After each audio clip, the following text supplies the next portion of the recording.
Now, as I'm sure you're all aware, the President had a chance to speak with Prime Minister Netanyahu earlier today. On that phone call, the President emphasized that the strikes on humanitarian workers and the overall humanitarian situation in Gaza are unacceptable. He made clear the need for Israel to announce and to implement a series of specific, concrete, and measurable steps to address civilian harm, humanitarian suffering, and the safety of aid workers. He made clear that U.S. policy with respect to Gaza will be determined by our assessment of Israel's immediate action on these steps. He underscored that an immediate ceasefire is essential to stabilize and improve the humanitarian situation and to protect innocent civilians.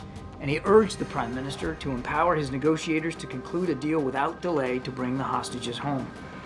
The two leaders also discussed public Iranian threats against Israel and the Israeli people. President Biden made clear that the United States strongly supports Israel in the face of those threats. I'm not going to preview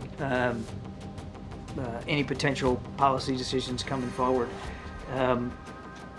What we want to see are some real changes on the Israeli side.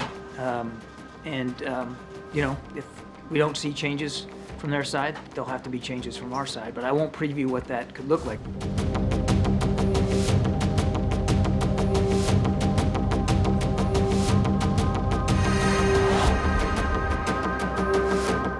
Here's the current reality in Gaza.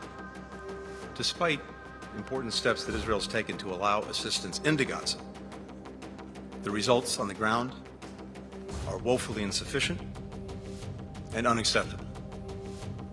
100% of the population in Gaza knows acute levels of food insecurity.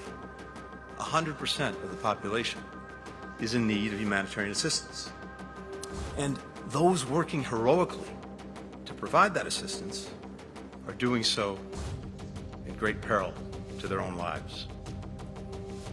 This week's horrific attack on the World Central Kitchen was not the first such incident. It must be the last.